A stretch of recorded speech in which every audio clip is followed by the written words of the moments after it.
Καλεσμένους και σε ουσία και σε ημέρα και σε συνεισφορά που δεν είναι άλλος από τη Φλόγα και από το παράρτημα Λέσβου που πραγματικά αγκαλιάσαν την πρωτοβουλία μας από την πρώτη στιγμή, αλλά και κυρίως για την τεράστια κοινωνική συνεισφορά που προσφέρουν στην κοινωνία των πολιτών όλα αυτά τα χρόνια. Η Φλόγα λειτουργεί από το 1982 και όλα αυτά τα χρόνια ασχολείται με ογκολογικά περιστατικά και προσφέρει ιατρική, ψυχική και κοινωνική φροντίδα σε παιδιά που νοσούν με τον καρκίνο. Θα ήθελα να πω στα πλαίσια της εκδήλωσης ότι η ομάδα της Φλόγας σήμερα συλλέγει και δείγμα μυελού των οστών, στο οποίο είναι σημαντικό καθένας από εμάς να αφιερώσει μερικά δευτερόλεπτα, γιατί μελλοντικά ενδεχομένως να σωθεί μια ζωή. Πριν περάσω και δώσω το λόγο στους ομιλητές μας, τους οποίους θέλω να ευχαριστήσω ακόμη μια φορά την κυρία Ελένη Μακρύ, πολιτεύτρια του χώρου μας, διευθύντρια κλινικής παθολόγου, πρόεδρο του πρώτου τομέα πρωτοβάθμιας φροντίδας Λέσβου, τον κύριο Μόσκου Παρασκευά Μιχαήλ, επιμελητή της πρώτης παιδιατρικής, καθώς και τον κύριο Εμμανουήλ Λαδάκη, εκπρόσωπο της Φλόγας στο παράρτημα της Λέσβου.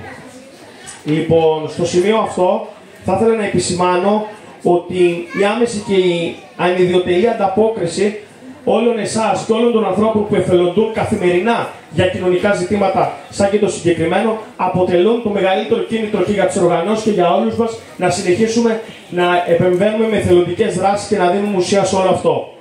Η θέση των ευάλωτων συμπολιτών μας στην κοινωνία των πολιτών νομίζω ότι αντικατοπτρίζει τον ηθικό κώδικα που έχουμε ως κοινωνία. Ο χώρος και ο τρόπος με τους οποίους θα συμπεριφερθούμε στους ανθρώπους που έχουν ανάγκη και τα παιδιά που νοσούν με τη συγκεκριμένη νόσο είναι πραγματικά ευάλωτοι συμπολίτες, στους οποίους πρέπει να σταθούμε δίπλα τους σε αυτή τη μάχη.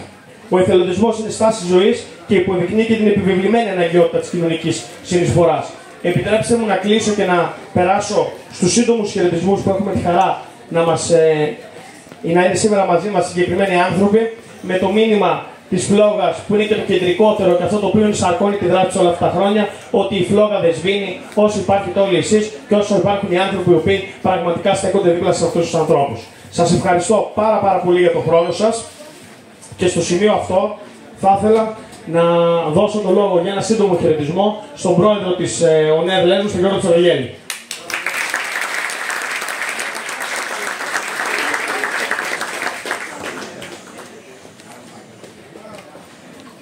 Ευχαριστώ πολύ, Γιάννη. Ευελπιστώ να ακούμε. Τώρα θα σας έχω λίγο πλάτη, λαδάκι, χίλια συγγνώμη. Καλησπέρα και από μένα. Χαίρομαι σήμερα που είμαστε αρκετές νέες και νέοι σήμερα και υποστηρίζουμε αυτή την πρωτοβουλία. Θα αρχίσουμε μια ιστορία και θα κλείσουμε ένα μήνυμα.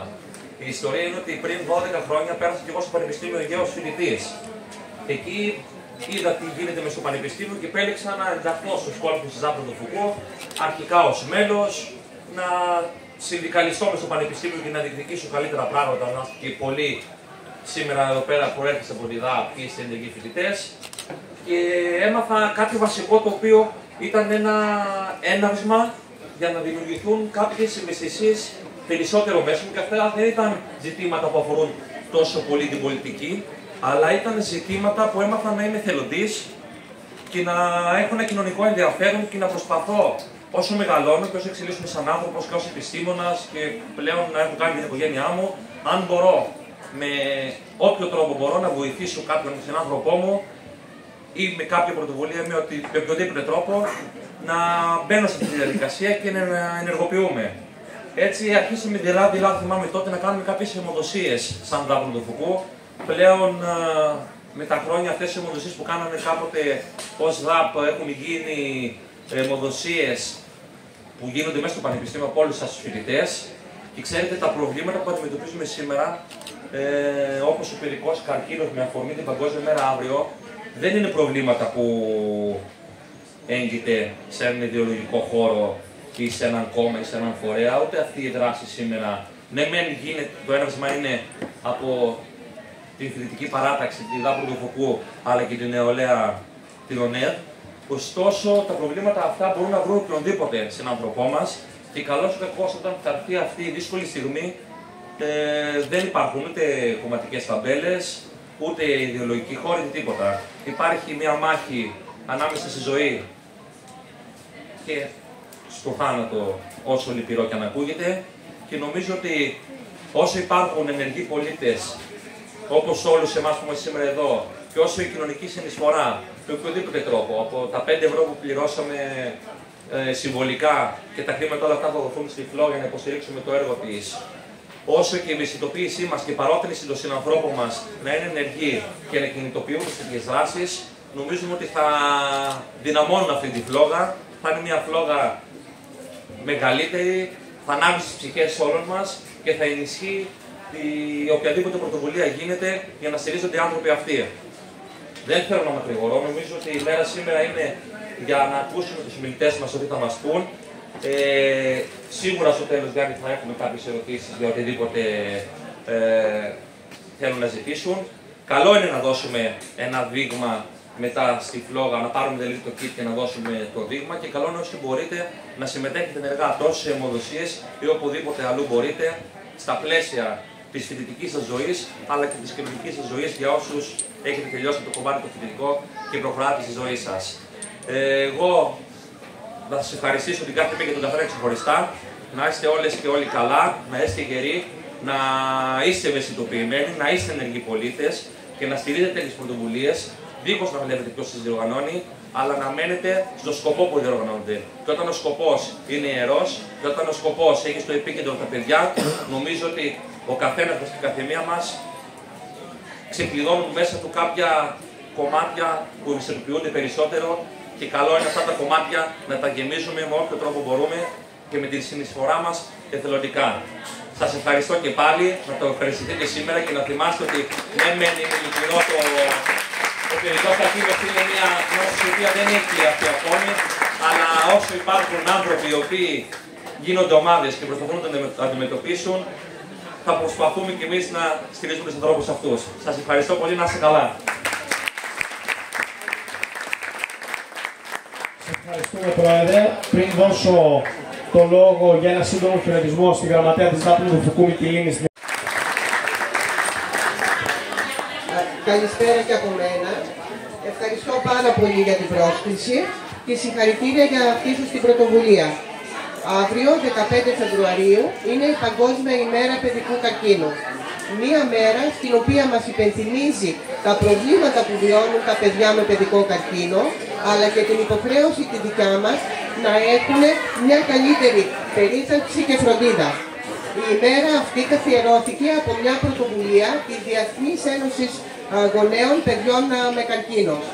Ο στόχος τους ήταν να ευαισθητοποιήσουν την κοινή γνώμη και να προσφέρουν όσο το δυνατόν περισσότερα στα παιδιά τους. Το 2020 το Υπουργείο Υγείας δημιούργησε μια ομάδα εργασίας η οποία ως στόχο είχε να δημιουργήσει ένα νέο εθνικό μητρό παιδιών με καρκίνο.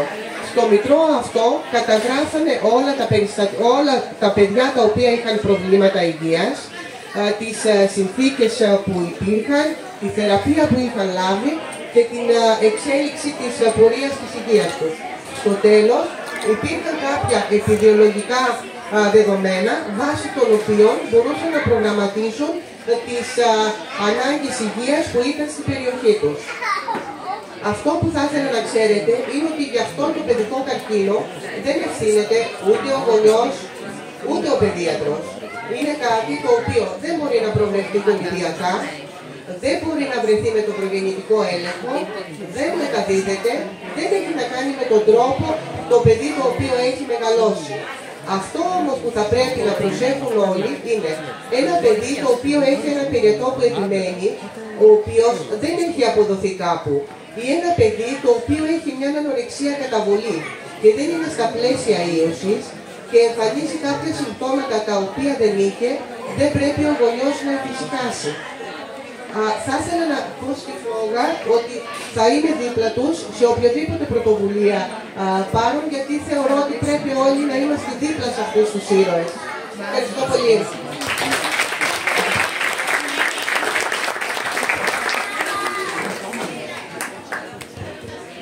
Ευχαριστούμε πολύ, κυρία Μακρύ. Στο σημείο αυτό το λόγο έχει για την τοποθέτησή του ο κύριος Μόσκο.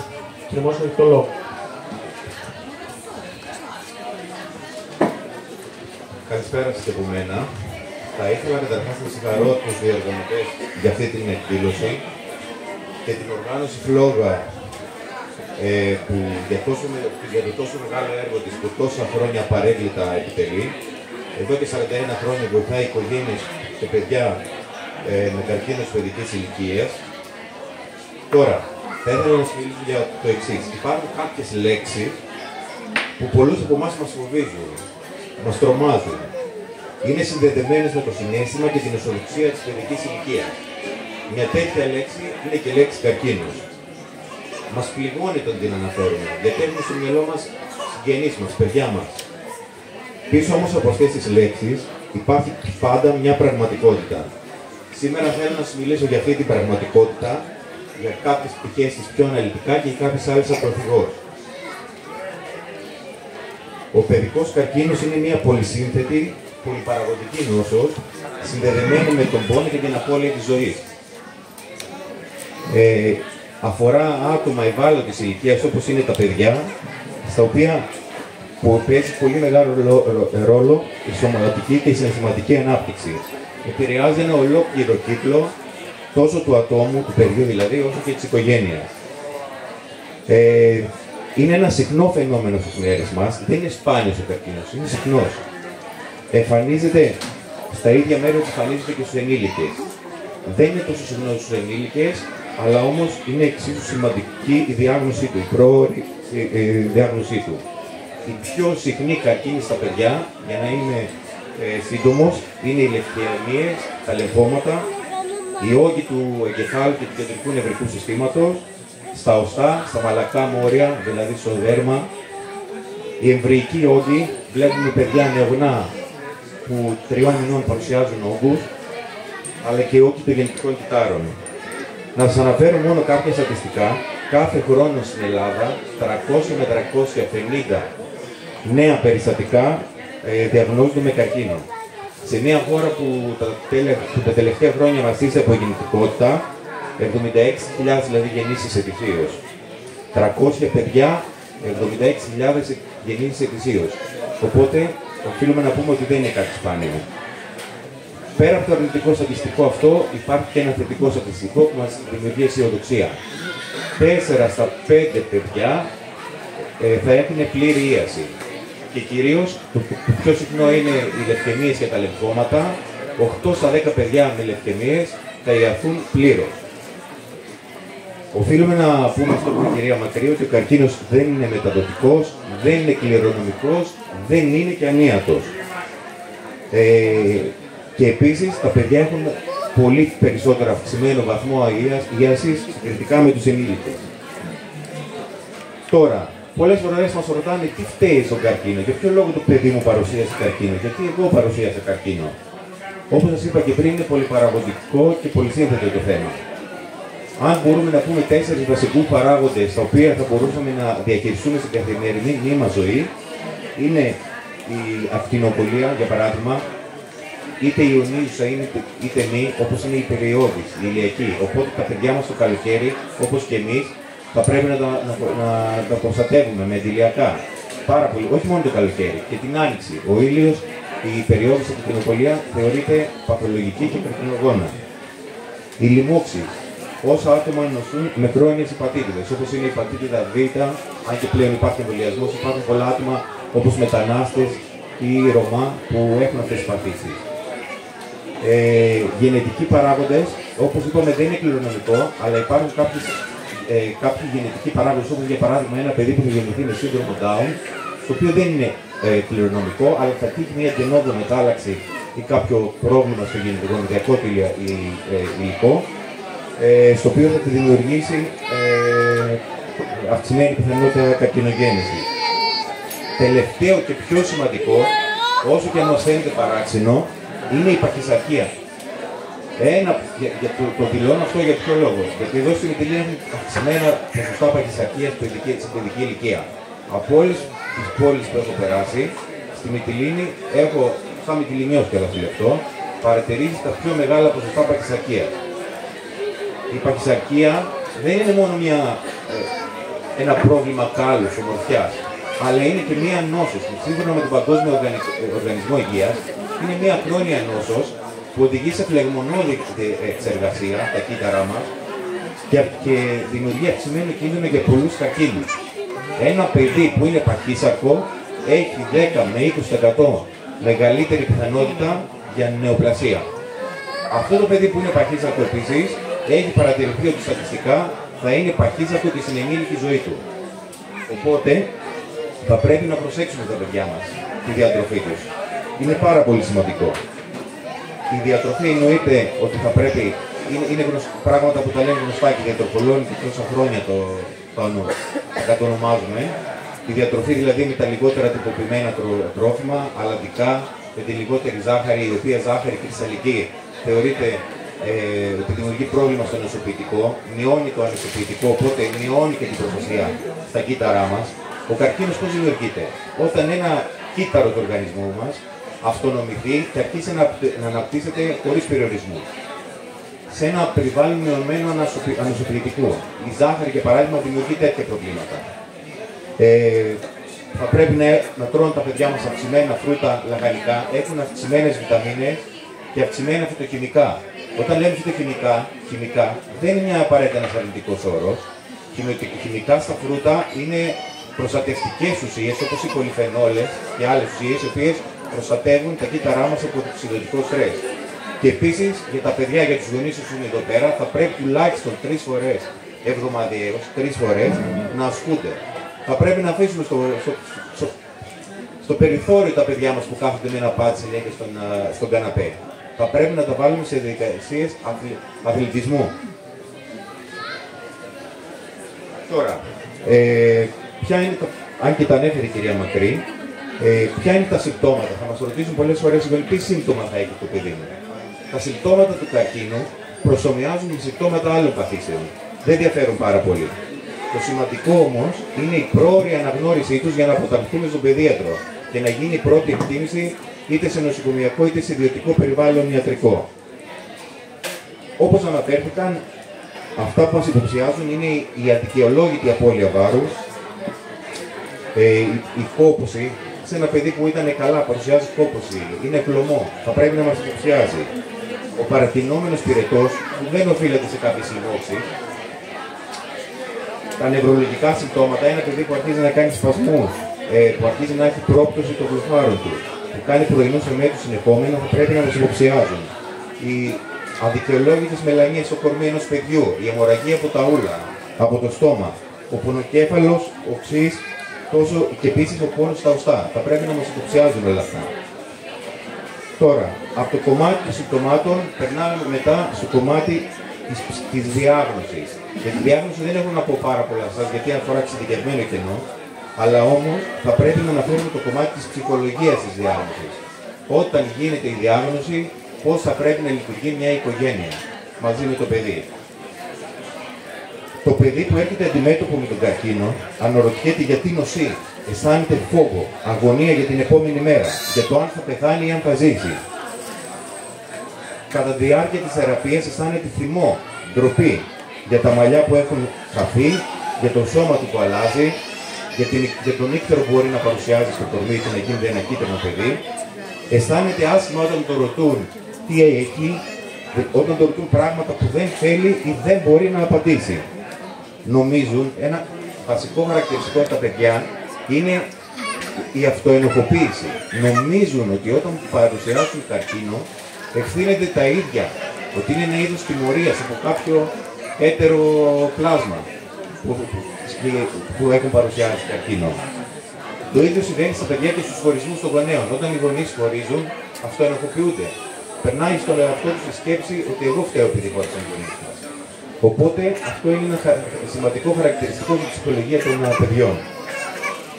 Στην αντίπερα όχθη, όταν αυτά τα παιδιά νοσηλευτούν, ενδονοσοκομιακά, συνάπτουν νέους ισχυρούς δεσμούς με παιδιά τα οποία πάσχουν, με το περιβάλλον των νοσοκομιακών, με γιατρούς, με ομάδες ψυχολογικής υποστήριξης όπως είναι η Φλόγα, η Ελπίδα, το Καρκινάκι, υπάρχουν και άλλες ομάδες που βοηθούν σε αυτό.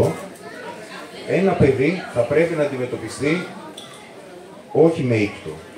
Θα πρέπει να αντιμετωπιστεί με σεβασμό, με διακριτικότητα και με ενσυναίσθηση. Θα πρέπει οι γονείς να μην φοβούνται να μιλήσουν με το παιδί τους για το τι έχουν όταν το ρωτάνε. Θα πρέπει να του λένε το τι έχει, όχι όμως υπεραναλυτικά. Δεν χρειάζεται η εκτίμηση, γιατί η μεγάλη πληροφορία μπερδεύει το παιδί. Πέρα από την ψυχολογία του παιδιού κατά τη διάγνωση, υπάρχει και ομόκεντρος κύκλος, γιατί παιδί και η οικογένεια είναι ομόκεντροι κύκλοι. Είναι η ψυχολογία της οικογένειας. Το πώς θα μπορέσουν οι γονείς να διαχειριστούν το κομμάτι το αρχικό αυτό της διάγνωσης. Συνήθως στις βαριές παθήσεις, στην παιδιατρική αλλά και σε άλλες, αλλά πόσο μάλλον για ένα παιδί που το πονάμε περισσότερο από τον εαυτό μας, ξεκινάει από το σοκ, είναι μια αλληλουχία. Σοκ, άρνηση, ενοχή των γονέων, οργή, γιατί το δικό μου το παιδί, γιατί να συμβεί στο δικό μου το παιδί, σκέφτεται. Και στο τέλος η αποδοχή, η οποία χρειάζεται κάποιο διάστημα για να γίνει αυτό. Υπάρχουν 4 τύποι οικογενειών που θα αντιδράσουν διαφορετικά. Υπάρχει για αυτούς που είναι η πρόκληση, ίσως να είναι και το πιο θετικό μοτίβο η οικογένεια. Θα κινητοποιηθούν, θα αρχίσουν να ψάχνονται και θα αρχίσουν να βρουν γρήγορα. Είναι εκείνοι που θα το δουν ως δοκιμασία. Ίσως λόγω θρησκευτικών πεποιθήσεων να πιστεύουν ότι θα είναι κάποια δοκιμασία πίστης, αντοχής. Οι τρίτοι που θα το δουν ως κακοτυχία. Γιατί πιθανόν έχουν κάποια άλλα συνοδά προβλήματα, είτε απώλεια άλλου προσώπου, είτε ανεργία ή κάποια άλλα θέματα.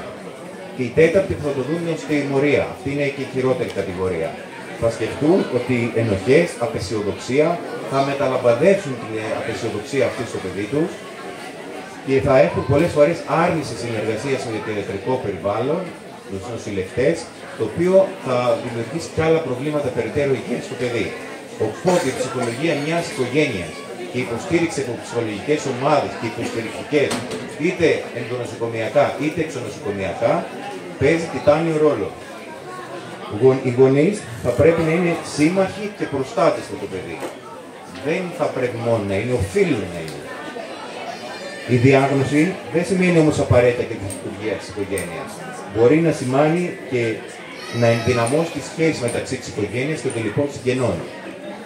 Ένα άρρωστο παιδί έχει ανάγκη από ευαισθησία, από αγάπη, ανθρωπιά ώστε να προσαρμοστεί.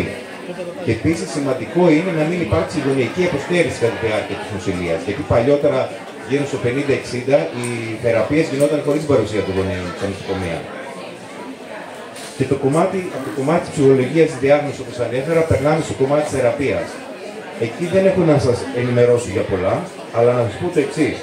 Η μεγαλύτερη πρόκληση για τους γιατρούς και τους παιδογκολόγους είναι να πετύχουν τη μέγιστη πιθανότητα ίασης με την ελάχιστη δυνατή νοσηρότητα. Ένας παλιός χημικός στον Μεσαίωνα, Παράκελος ονομαζόταν, έλεγε όλα τα φάρμακα, όλες οι ουσίες είναι δηλητήρια. Στη σωστή δοσολογία όμως γίνονται φάρμακα. Έτσι λειτουργούν και οι παιδογκολόγοι. Ακολουθούν συγκεκριμένα πρότυπα και πρωτόκολλα και guidelines ώστε να θεραπεύσουν ένα παιδί. Τα παιδιά αυτά που πάσουν από καρκίνο γίνονται ενήλικες πιο γρήγορα από τα άλλα παιδιά και γίνονται δυνατοί ενήλικες. Χάνουν ένα μεγάλο κομμάτι της παιδικότητάς τους, ώστε να ανταπεξέλθουν στην απαιτητική καθημερινότητα. Γίνονται κάθε μέρα και πιο σκληρά. Γι' αυτό και η διασφάλιση της κανονικότητας σε ένα παιδί που νοσηλεύεται, να ακολουθούνται καθημερινά στερεότυπα ώστε να νιώθουν ασφάλεια από τους γονείς και το λοιπό προσωπικό, είναι πολύ σημαντικό. Τα παιδιά με καρκίνο που νοσηλεύονται πρέπει να τα δούμε σαν το χρυσό. Ο χρυσός είναι ένα μέταλλο που μέσα από τη φωτιά γίνεται πιο σκληρό και πιο δυνατό. Έτσι είναι και τα παιδιά με τον καρκίνο. Γίνονται πιο σκληρά και πιο δυνατά.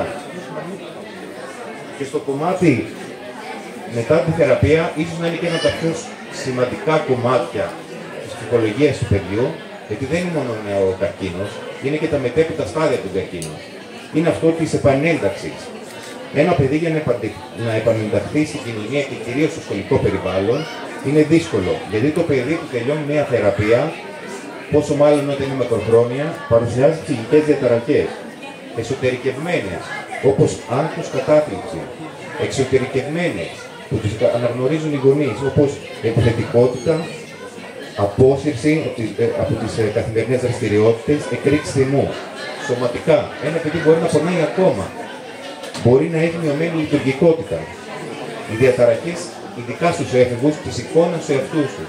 Ένας έφηβος ο οποίος βρίσκεται στην διαδικασία να προσπαθεί να δει τον εαυτό του όλο και καλύτερο, όταν πάσχει από καρκίνο και έχει αλλάξει η εικόνα του, μπορεί να έχει χαμηλή αυτοεκτίμηση και να παραμελήσει τον ίδιο τον εαυτό. Οι διαταραχές κοινωνικότητας, όπως είναι τα μαθησιακά προβλήματα. Η επάνωδος στο σχολείο είναι ένα από τα πιο σημαντικά στοιχεία, από τις πιο σημαντικές πτυχές.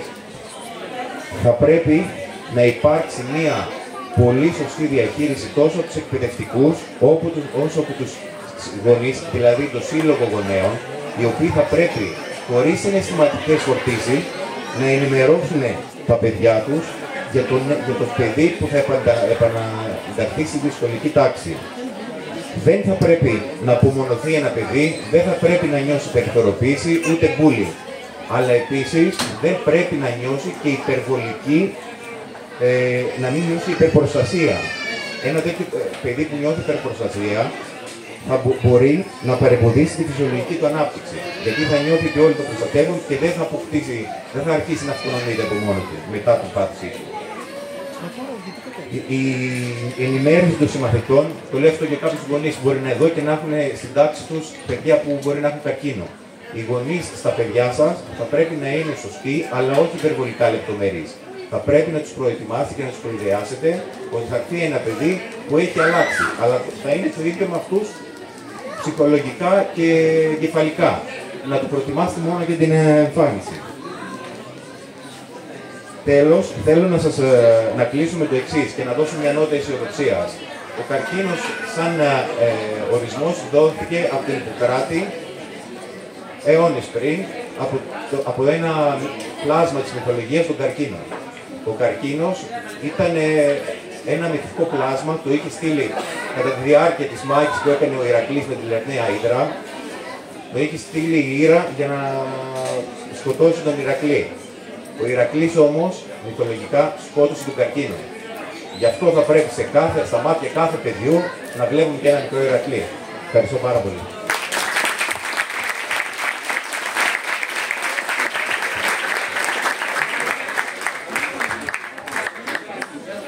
Ευχαριστούμε πάρα πολύ τον κύριο Μόσχου για την αναλυτική τοποθέτησή του και για τις διευκρινήσεις του ζητήματος.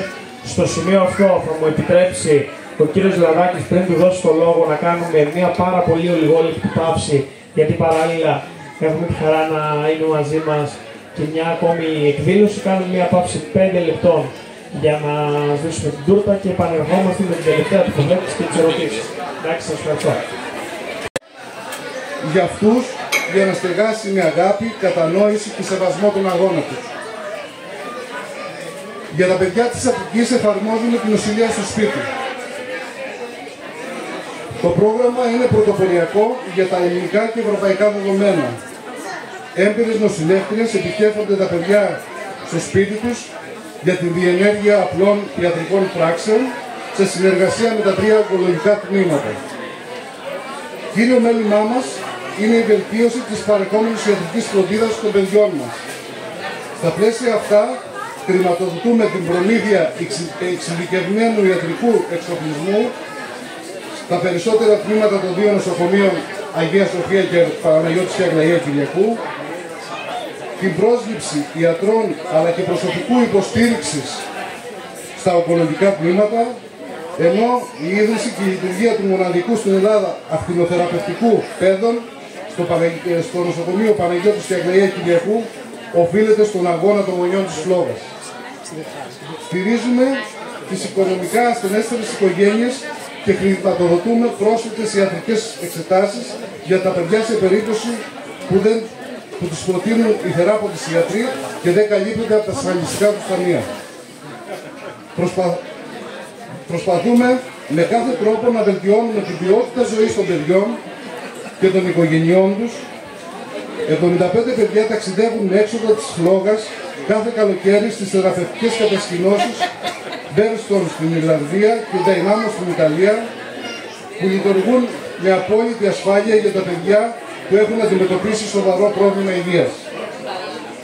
Προσπαθούμε να πληροφορήσουμε σωστά το ευρύτερο κοινωνικό περιβάλλον για τον καρκίνο της παιδικής ηλικίας, να διαλύσουμε τις προκαταλήψεις. Ο καρκίνος της παιδικής ηλικίας δεν είναι ανίατος, δεν είναι κληρονομικός, δεν είναι πάρετος. Στον καρκίνο της παιδικής ηλικίας δεν υπάρχει πρόληψη. Όμως η έγκαιρη διάγνωση μπορεί να οδηγήσει τα περισσότερα παιδιά σε ίαση. Σας ευχαριστώ πολύ.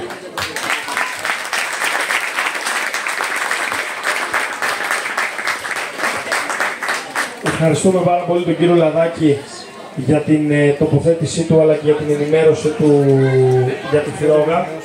Θα ήθελα να ενημερώσω, πρωτού δώσω το λόγο σε μια-δυο σύντομες τοποθετήσεις ακόμη, να ενημερώσω για το δεύτερο σκέλος της εκδήλωσης, η οποία είναι ο φιλανθρωπικός ποδοσφαιρικός αγώνας που θα διεξαχθεί στο γήπεδο δεξιά, μεταξύ μιας μεικτής ομάδας στελεχών και φίλων της ΔΑΠ και της ΟΝΕΔ με την ομάδα του Ολύμπικο. Άρα θα είναι χαρά μας να περάσουμε στον εξωτερικό χώρο, να παραμείνετε να δείτε τον αγώνα. Επιπρόσθετα, στο πλαίσιο περαιτέρω ενίσχυσης του έργου της φλόγας, έχουμε τυπώσει κάποια αναμνηστικά μπλουζάκια, τα οποία μπορείτε να δείτε και μπροστά, τα οποία έχουμε τοποθετήσει, τα οποία έχουν ένα συμβολικό κόστος των 10 ευρώ και τα έσοδα, το πλήρως ποσό θα διαθεθούν και εκείνα, όπως και τα χαρτάκια εισόδου, τα οποία κόψαμε στον οργανισμό.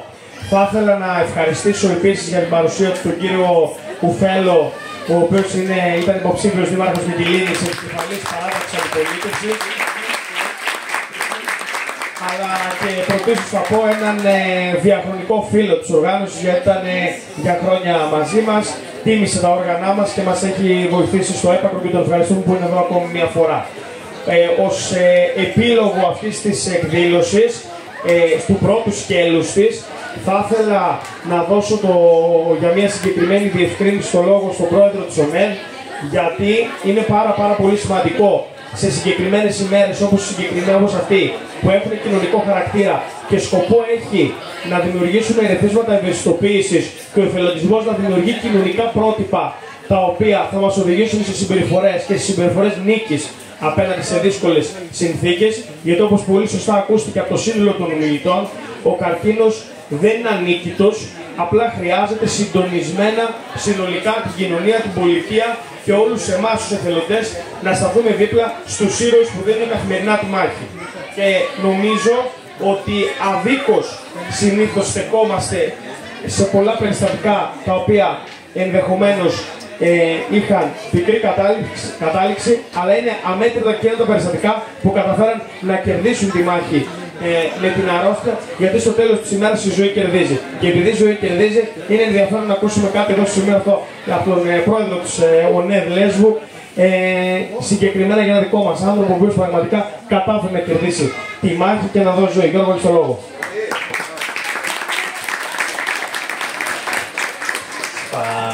Αυτά που είπα πριν, ξεκίνησε μια ιστορία. Αντί επιλόγου, πάλι ακόμα μια ιστορία θα πω, για το πώς όλο αυτό που κάνουμε και πώς ευαισθητοποιούμαστε όλα αυτά τα χρόνια παράγεται έργο και παράγεται έργο ζωής. Δεν παράγεται μόνο έργο στο να χειροκροτούμε και να περνάμε καλά και να λέμε ότι κάναμε κάτι ουσιαστικό. Πέραν αυτό, δίνουμε και ένα λόγο παραπάνω και ουσία αυτό που κάνουμε.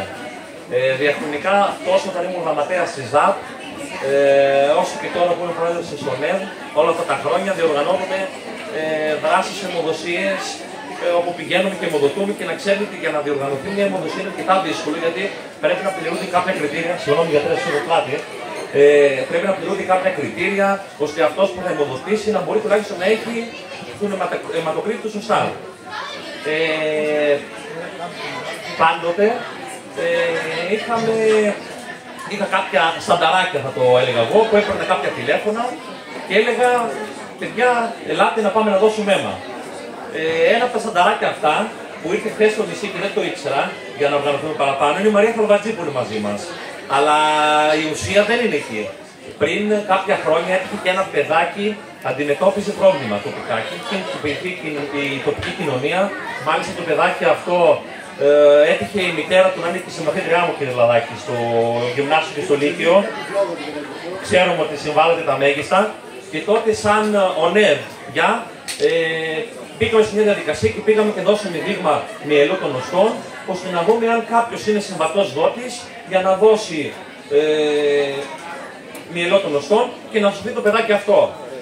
Να ξέρετε, όταν δίνουμε δείγμα, δίνουμε το δείγμα μας, μπαίνει σε μια τράπεζα και αν βρεθεί συμβατός δότης τόσο στην Ελλάδα όσο και σε οποιαδήποτε μεριά του κόσμου, τότε ξεκινάει μια διαδικασία όπου αυτός που είναι συμβατός δότης κάνει κάποιες διαδικασίες, κάποιες εξετάσεις και πάει και δίνει το δείγμα του ώστε να βοηθήσει αυτόν τον άνθρωπο και συνήθως περισσότερες φορές αυτός ο άνθρωπος σώζεται.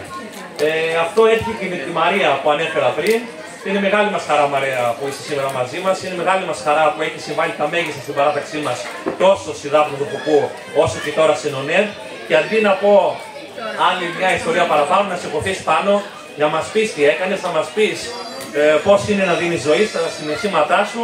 Και θέλαμε να έχουμε μια πλακέτα σήμερα, αλλά επειδή γίνανε όλα γρήγορα, το χρωστάμε σαν παράταξη να σου φτιάξουμε μια τιμητική πλακέτα και να σε δώσουμε, γιατί όντως τιμάς το τιμάκι για τη ζωή, τιμάς τις οργανώσεις μας, τιμάς την προσφορά, τον εθνικισμό και όλα αυτά που μας κάνουν να είμαστε ωφέλιμοι στην κοινωνία. Μαράκι μου λόγο σε σένα και πάμε μετά να βάλουμε γκολ.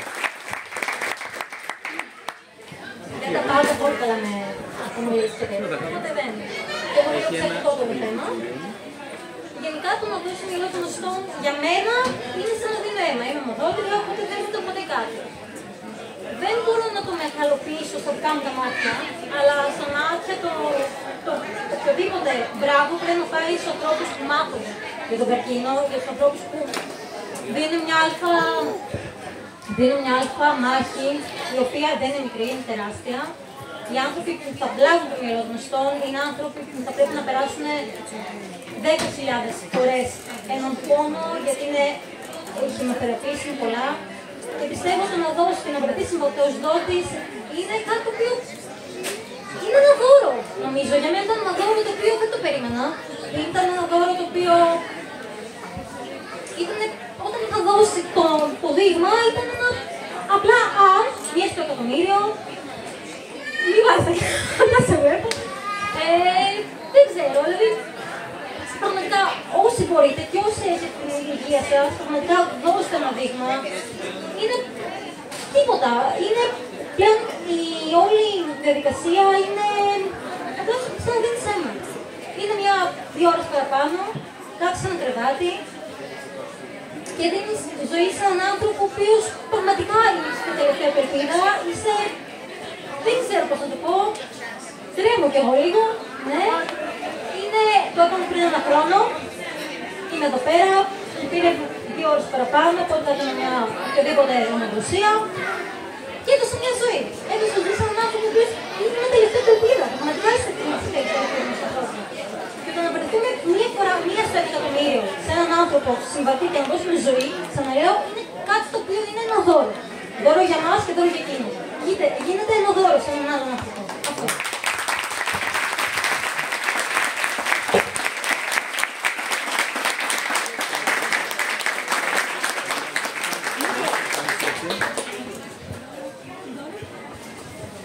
Στο σημείο αυτό νομίζω ότι μπορούμε να ολοκληρώσουμε το πρώτο σκέλος της εκδήλωσής μας.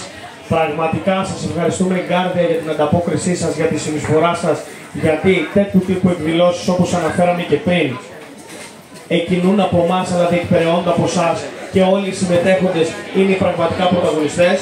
Κλείσαμε με το φωτεινότερο μήνυμα που θα μπορούσε να κλείσει αυτή η ημέρα, με το ισχυρότερο συμβολισμό ζωής, ελπίδας και νίκης. Και νομίζω ότι αντίστοιχα μηνύματα θα δοθούν και στο δεύτερο σκέλος της εκδήλωσής μας. Θα είναι χαρά να έρθετε μαζί μας στο γήπεδο έξω, να δούμε τον αγώνα, να παίξουμε για καλό σκοπό, να αγοράσουμε τα μπλουζάκια μας και να εκκινήσουμε το δυνατόν περισσότερο. Σας ευχαριστώ έναν προς έναν ξεχωριστά για την συμφορά σας, για την βοήθειά σας και για τα πρότυπα κοινωνικής συμπεριφοράς που η σημερινή εκδήλωση εκείνη στέλνει και δημιουργεί. Σας ευχαριστούμε όλα και περισσότερο από όλους τη Φλόγα. Να είστε καλά. Το έργο σας είναι αντίκτυπος ολόκληρης της κοινωνίας. Ευχαριστούμε.